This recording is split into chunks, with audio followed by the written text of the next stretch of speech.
Hello and welcome to Expert Rant, a podcast where we interview experts in their area of expertise. My name is Anand Gonsalves and today I'll be interviewing Mona Lisa. Hello Mona Lisa.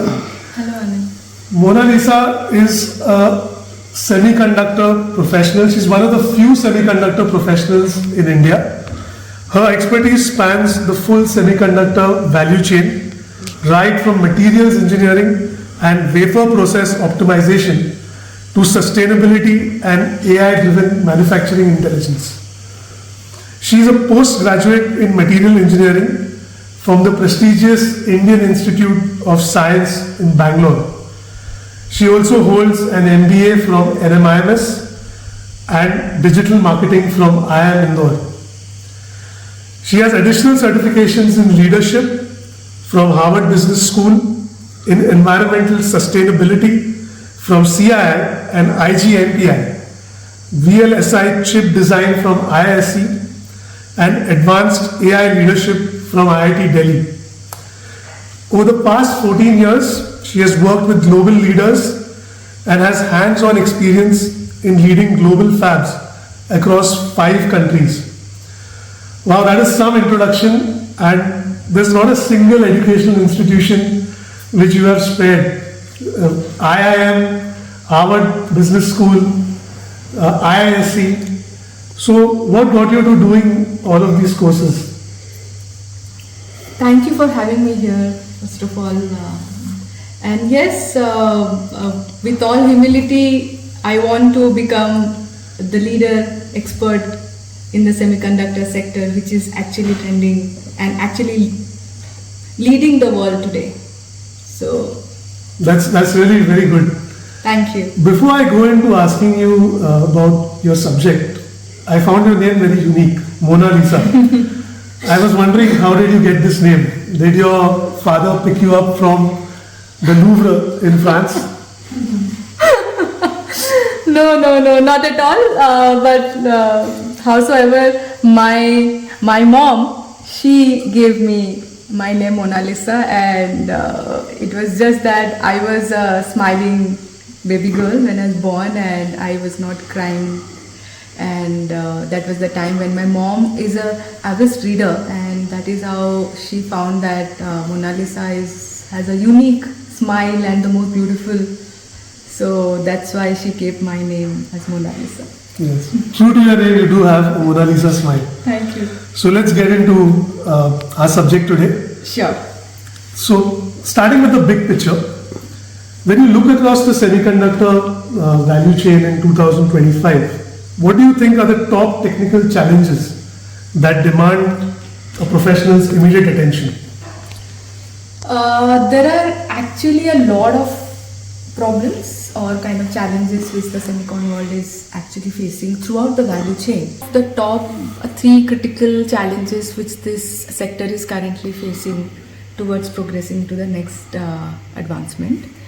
One is the material dependency, second one is the equipment concentration, and third one is the sustainability readiness. I'll start with the equipment part of it, or the chemicals or the high purity gases, which are very much critical.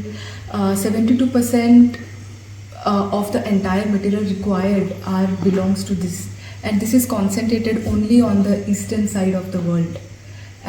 So it is very important that, keeping aside the geopolitics, it is very important to be able to build more of ecosystem around it, so that it is diverse. And coming to the equipment part of it, only top 3 companies are dominating in this particular sector, keeping aside the lithography, which is led by only one company.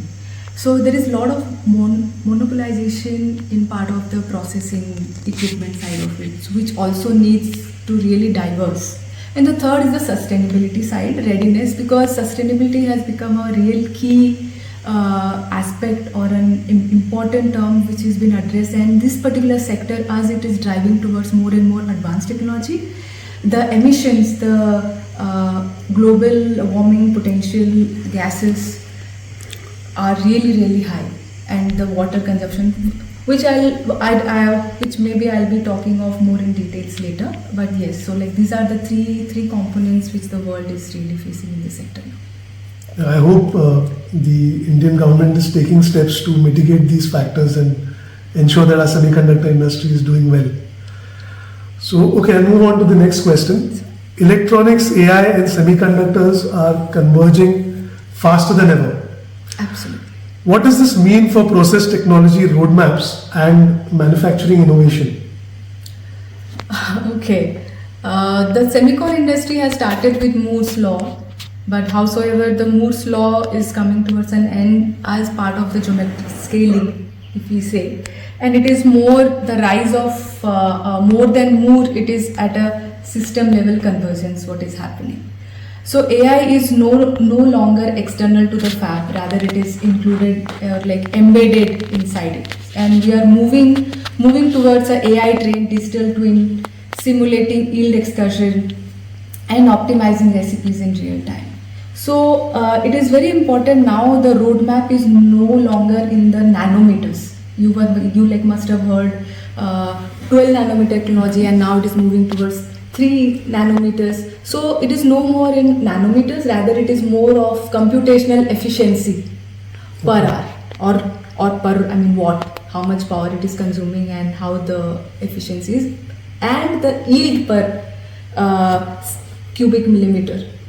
So this is now the new scale, I would say, the way the convergence of intelligently it is happening with AI, electronics, and semiconductor together.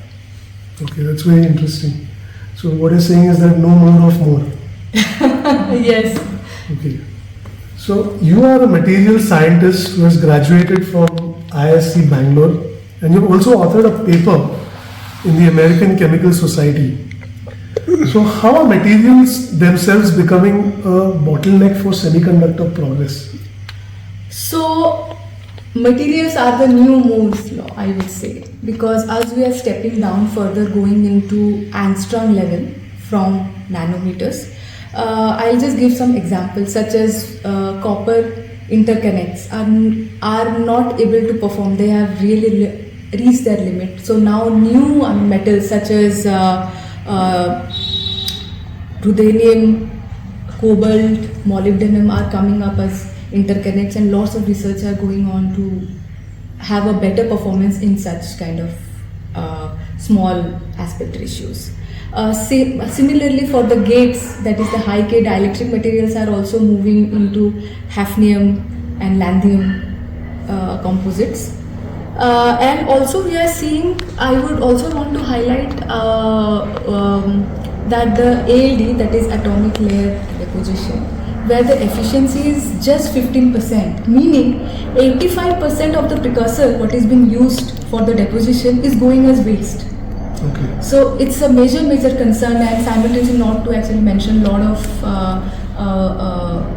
GWP gases are also being emitted at these particular steps, and we have several more than 400 deposition steps in a particular if you are going ahead with advanced technologies.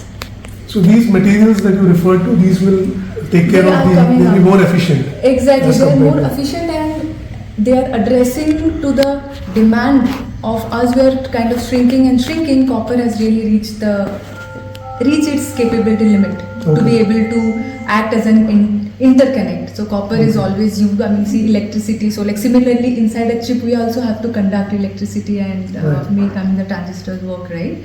So copper is no more able to handle that at such a lower scale. Okay. So that's why newer and newer material coming into picture, who are actually rare. Yeah, it's good to see that the industry is constantly evolving. Yes, materials has been kind of a bottleneck, and here the evolution, and just not only manufacturing but also in packaging. Everywhere, whatever the design, the system designers are actually designing has to be executed so that you have it on your hand the way you are having on your phone, your phone on your hand. Okay. So that is what it is. Alright, so sustainability is the new buzzword which we are hearing all the time. Where exactly are the carbon, energy and waste hotspots in fabs, and how can the industry decarbonize? Fantastic question. There are three major areas. Also, there are others, but there are three major areas. Those are the process gases, who are highly global warming potential, and the carbon emission becomes really high in that part. Such as we have nitrogen, trifluoride, and other gases which are coming out of etch processes, deposition processes. So it is very critical to address them. Secondly, the energy intensity.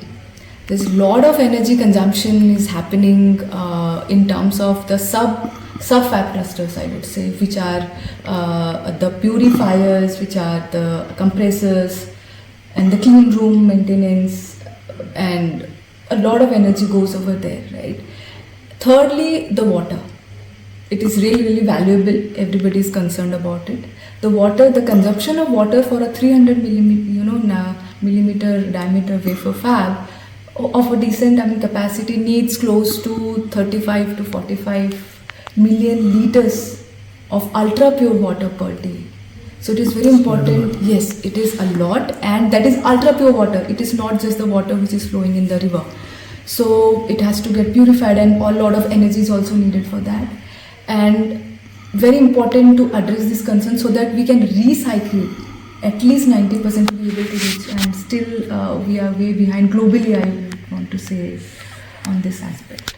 Yeah, this is really very important because water, as they say, is going to be the next basis of wars. Yes. So sustainability isn't just ESG's compliance anymore. You're saying that sustainability is actually impacting the yield. Is that right? Absolutely. Sustainability has become a process variable now for the fabs to really improve their productivity or get their ESG scores high. Because the variation in the gas abatement is very important. So it just alters the plasma chemistry and indirectly. I would say directly it is actually impacting the yield. Ultimately, what matters in the entire journey of the wafer processing and fabrication is what is the yield. Yield means like how much input you have actually given, and how good is the output. Is it aligned with the desired performance what you have been really set in the beginning? So that is very critical, and that is actually where the data sets, AI, everything comes into picture, and it is very important to have a digitally enabled fab in order to optimize this processes, and to be able to, because the monitoring is very important. After we are able to monitor, we can only bring improvisation and optimization through the data and the latest technology which has come up. That's very interesting. So let's talk about India.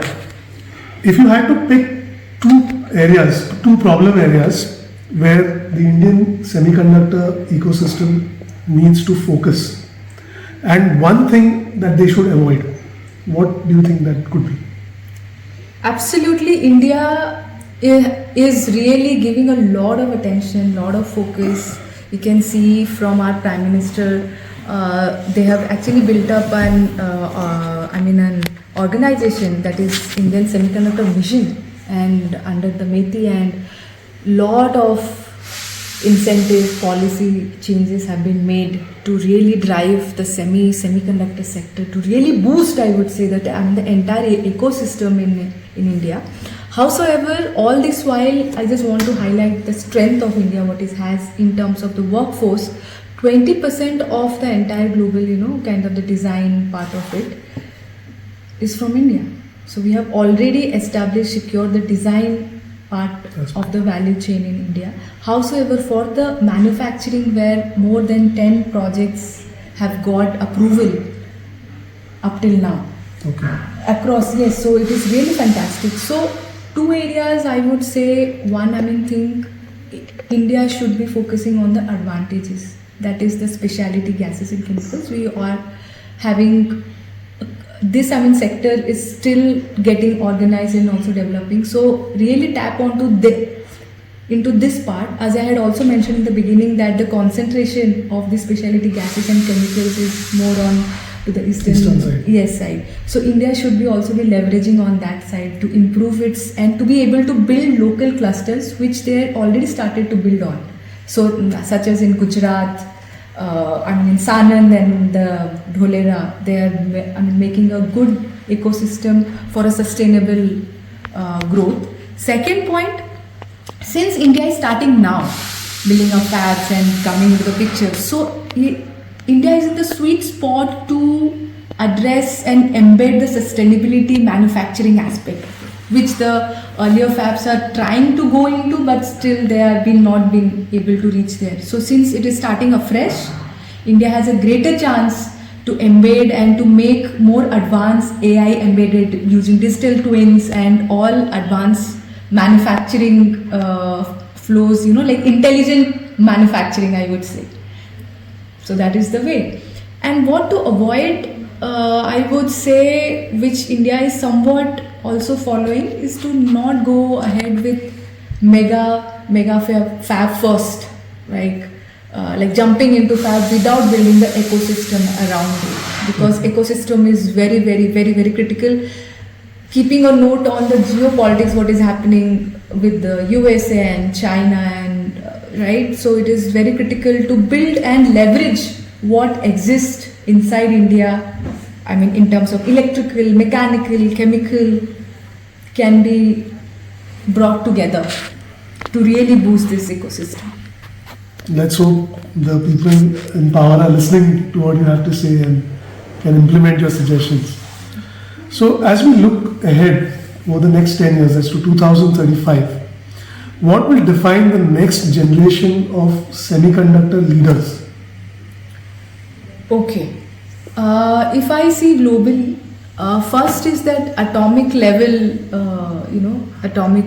control, what the research work is currently also happening, and the different newer materials coming into picture, and how to get the control over there with minimum defects, because we are not talking anymore of defects such as particles, or it just can be an hydrogen atom going into an oxide trap, right? So it has gone into an atomic level. So that actually control is very much important. Secondly, cognitive manufacturing, which I again mentioned, that AI driven fabs. If I see into bigger also fabs currently, which are also foundries, they are not also performing at their optimal productivity. So aiming towards cognitive AI fabs would be the second. And also there are a lot of development happening, and in the next decade we'll be able to see a lot of improvements happening there. Thirdly would be its sustainability embedded, because if we cannot include sustainability into the economics of the semiconductor business, then it is not sustainable at all for a longer run for the Earth's planet. And that is why the governments are also being really strict about this fact. So we'll be seeing all kind of development changes in these three aspects, which will really determine the next leap of the semiconductor. That's great. I think you'll be sitting right on top of that entire ecosystem as the professional who has all these qualifications and a great perspective on the semiconductor industry. Hopefully, I also aspire to really contribute to this particular sector, and especially in India, we are ways to go, I would say. Okay, thank you so much for this. This was a masterclass on the semiconductor industry. I'm someone who doesn't have that much insight on technical subjects or this industry, but I too learned a lot about what this industry is about and the areas where it needs to focus on, and I hope our viewers as well would have got similar insight. Okay, before we end, I just wanted to, I was really fascinated by your hair, they're lovely curls. I just wanted to know, were you born with the hair like this, or did you go to the parlor and get it combed? Okay, so of course I was born with shorter hair, and eventually they have grown up to this long. Thank you, Anand. Thank you so much for enlightening us on the semiconductor industry. Thank you so much. So, all right, that was Mona Lisa with us on Expert Rant. This is Anand Gonsalves signing off. Thank you for tuning in.